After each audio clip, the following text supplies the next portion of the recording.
Hi, I'm Ed Zynda, and this is What the Funk.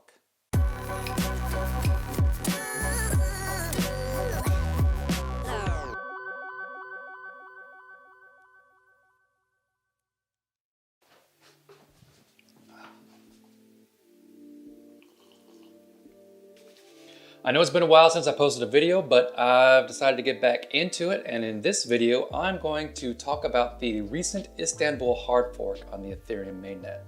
Now, what exactly is a hard fork? Now, when you're dealing with a blockchain and a bunch of computers distributed all around the world, it's very hard to issue improvements to the network without breaking things.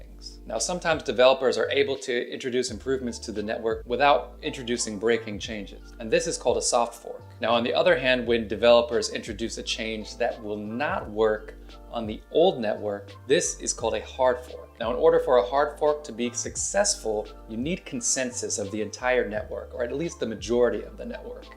Basically, you have to convince everybody participating on the network to go ahead and upgrade along with you. Otherwise, the fork could actually result in a split of the networks. So you would have two Ethereum networks running parallel to each other. This can happen when there's some sort of conflict in the community or one side of the network doesn't agree with the changes that are being introduced. So we've seen this on different forks within the Bitcoin community.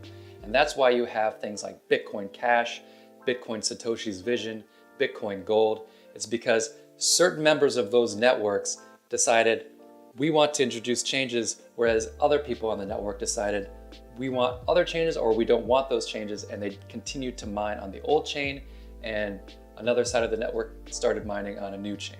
So that's how you get two networks. The difference between the Istanbul hard fork and those Bitcoin hard forks is that this was actually a planned update. This has been talked about for many months. It's actually part of a roadmap for Ethereum to move from proof of work to proof of stake. So what actually happened was the developers got together and said, this is what needs to change in order to meet that goal, and we're gonna push out this hard fork around this time. Along with those changes to move towards proof of stake, other developers went ahead and added and recommended some other improvements to the code. And the great thing about this hard fork is that there was little to no drama involved with the hard fork.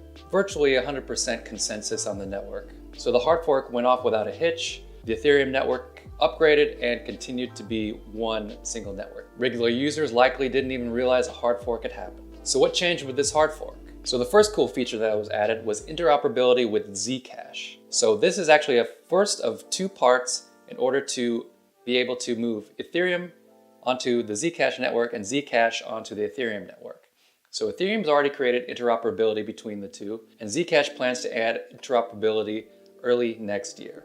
So this will allow atomic swaps between Ethereum and Zcash, which is really cool. The second feature that was added was making privacy using ZK snarks and the ability to use layer 2 networks much cheaper. This is good news for privacy advocates. The third major change was taking operations on the Ethereum network and changing the gas price for those to better reflect the resources that are actually used. So there were some operations that could be run in Ethereum smart contracts that used to be cheaper, but having a better look of what actually happens during those operations, the developers decided some things are a little more expensive or should be a little more expensive, and this should help the resiliency of the network and help prevent spam attacks. And lastly, the Istanbul hard fork added some new functions for smart contracts. Most notably, a function to query the chain ID of the actual chain that you're running on. So this is useful if you have a dApp running on the mainnet and also on a layer 2 chain.